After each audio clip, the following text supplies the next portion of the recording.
Kita lagi duduk tiba-tiba tetangga antarin makanan. Lagi jalan sama teman tiba-tiba ditraktir, gitu kan. Atau mungkin orang tua kita setengah mati banting tulang, tiba-tiba beliau meninggal lalu kemudian kita dapat warisan. Namanya mutlak. Kalau ini teman-teman sekalian kita mau nggak mau akan datang kepada kita. Dan ini masuk dalam makna hadis Nabi SAW yang berbunyi, tidak ada jiwa meninggal dunia kecuali akan dilengkapkan seluruh rezekinya. Ini maknanya. Karena ada hadis yang berbunyi begitu ya. Tidak ada jiwa yang meninggal dunia kecuali seluruh rezekinya akan diberikan kepadanya. Yang dimaksud adalah rezeki yang berjatuhan tadi.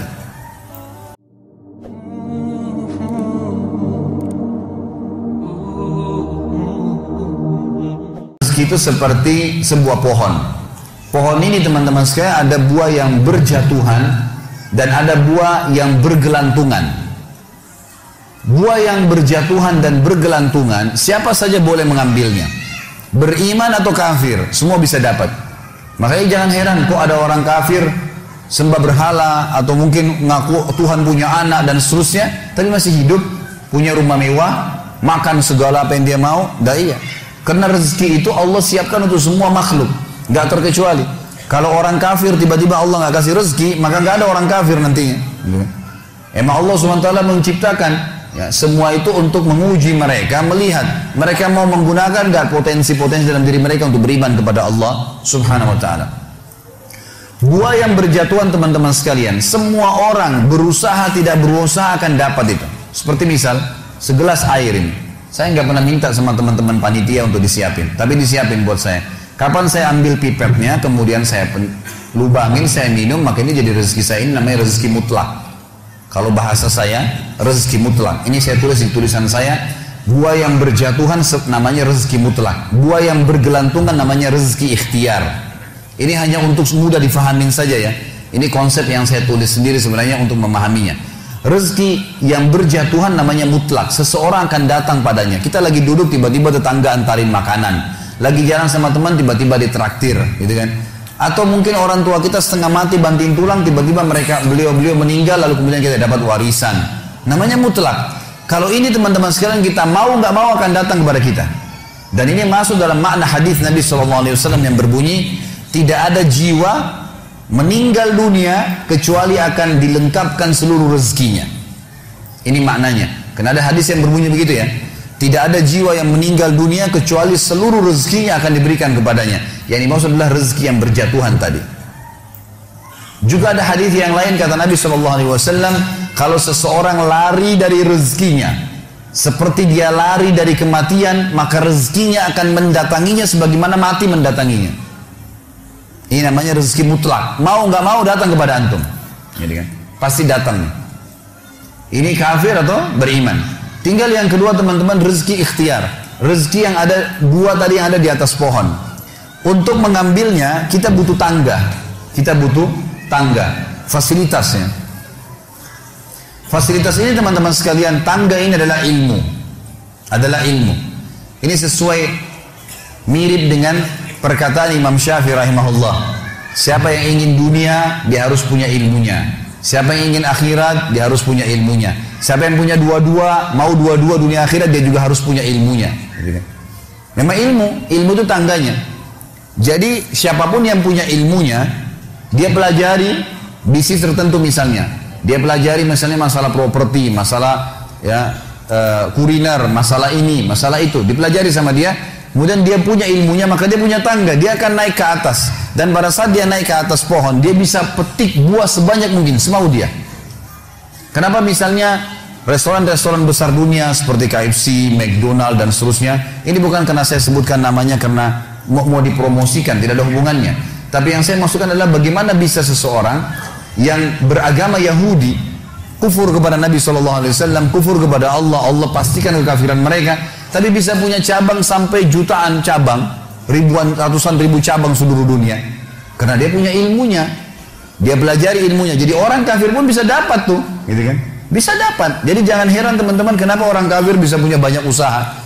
Ya dia punya ilmu, kita pelajarin.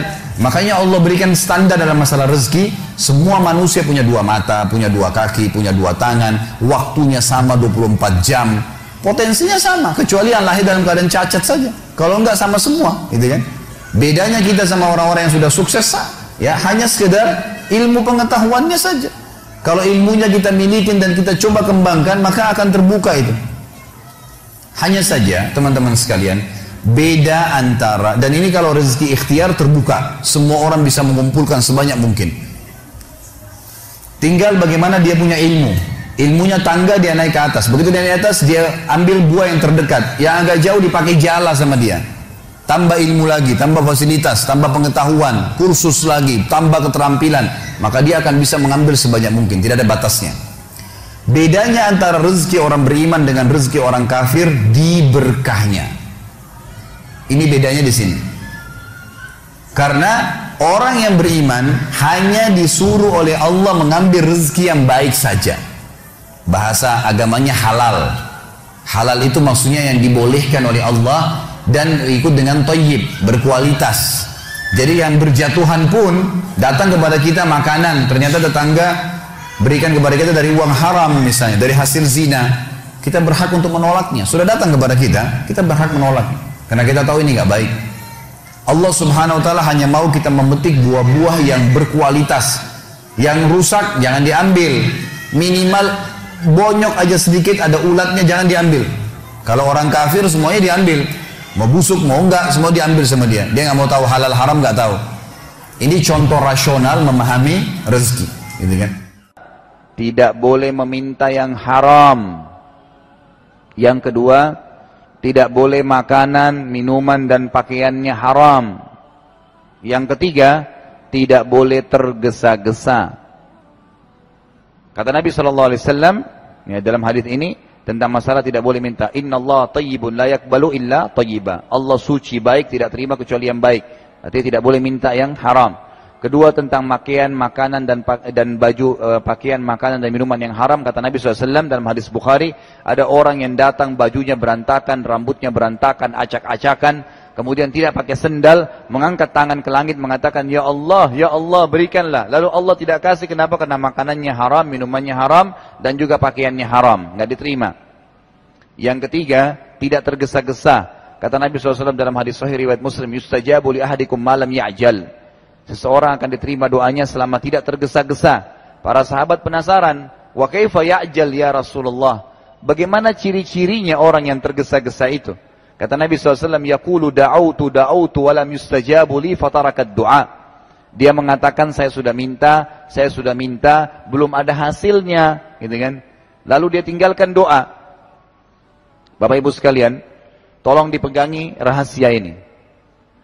Kata para ulama, siapapun yang berdoa kepada Allah Azza wa Jal selama tidak minta yang haram, tidak ada makanan, minuman dan pakaiannya haram dan tidak tergesa-gesa, maka yakinlah begitu Anda mengatakan ya Allah, itu pada saat itu Allah sudah tentuin batas waktu diterima.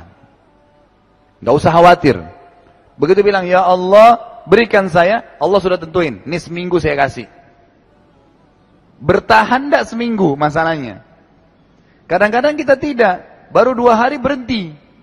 Dapat pahala tapi nggak dapat targetnya.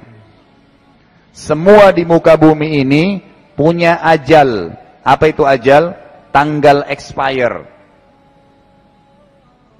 Ada seorang sahabat, pernah pembantunya pecahin piring. Waktu pembantunya pecahin piring, ngamuk-ngamuk dia.